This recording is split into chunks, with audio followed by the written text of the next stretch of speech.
Formative assessment is a type of assessment in which teacher uses many procedures. These might be formal, informal और वो मुख्तलिफ timings पे employ कर सकता है. किस लिए? टीचर स्टूडेंट्स की क्वालिटी ऑफ लर्निंग को देखने के लिए और ऑन द अदर हैंड अपनी क्वालिटी ऑफ टीचिंग को देखने के लिए. और ये सारी चीज़ें उसने क्यों करनी है? ताकि वो मॉडिफिकेशंस कर सके, इम्प्रूवमेंट कर सके, पढ़ने में और पढ़ाने में बेहतरी लाने के लिए. इस डेफिनेशन के साथ जो कीवर्ड्स हैं वो मैंने पिक किए हैं और उनको मैं एक्सप्लेन करूंगी आपको.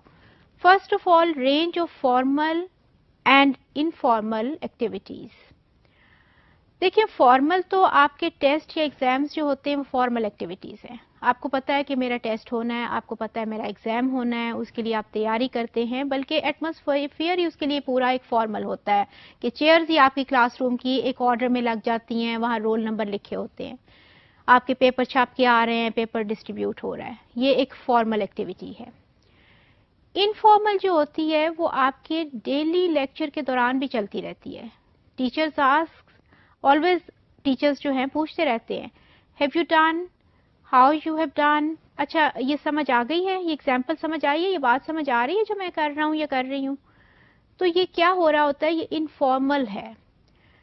सिमिलरली आप जब असेस होते हैं on the basis of your communication skills, on the basis of your participative skills, तो आप क्या वो देखते हैं कि आपको कितनी, आप एक दूसरे से इस ग्रुप डिस्कशन में कौन कितना पार्टिसिपेट कर रहा है, कौन इनिशिएटिव ले रहा है, कौन जो है बिल्कुल चुप करके बैठा हुआ है. This is also an informal activity. और informal you see way of looking at the things and assessing the things.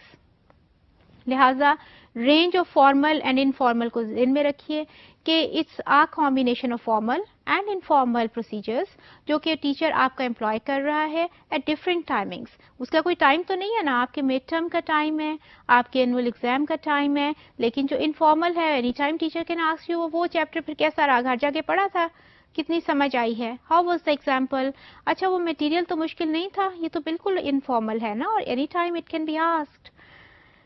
दूसरा जो पॉइंट है, ड्यूरिंग लर्निंग प्रोसेस, आपके पूरे साल के दौरान, पूरे 6 महीने के दौरान ये चीज चलती रहती है.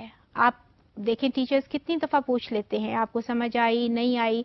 एनुअल एग्जाम का, फाइनल टर्म्स का there is a time, mid terms का there is a time that is fixed for that.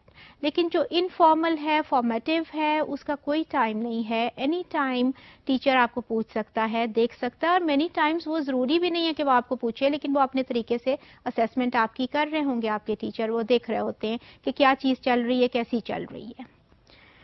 और ये सारी चीजें किस लिए चल रही होती हैं? क्योंकि आपने उनको इसके बेसिस पे आपकी क्वालिटी ऑफ लर्निंग को इम्प्रूव किया जाना है और उन्होंने अपनी क्वालिटी ऑफ टीचिंग को इम्प्रूव करना है. फॉर इंस्टेंस, उन्होंने एक आपको ऐसे दिया पढ़ने के लिए और उन्होंने कहा कि you will be asked certain questions about that. लेकिन उनको आपको पूछा जब उन्होंने, तो आपने कहा कि इट वाज वेरी डिफिकल्ट, हम क्वेश्चन के आंसर क्या करते हैं, हमें तो वो बात ही नहीं समझ आई है जिसमें की हुई थी. तो इसके ऊपर उनको असेसमेंट हो जाएगी कि वो जो थ्योरी है, वो जो कॉन्सेप्ट है, if I need to teach them, तो मैं उनको उसको जरा आसान मटेरियल ढूंढ के लाऊं, आसान लफ्जों में मैं बताने की उसको कोशिश करूं. तो ये फॉर्मल असेसमेंट में ये चलता रहता है. और ये मॉडिफिकेशन उन्होंने करनी होती है. किस लिए? Because he or she, your teacher, is to make improvements in your learning as well as in the teaching. So formative assessment किसी भी वक्त हो सकती है, इनफॉर्मल भी हो सकती है, फॉर्मल भी हो सकती है, और वो चलती रहती है आपके लर्निंग प्रोसीजर के साथ. इसका कोई टाइम फिक्स नहीं होता.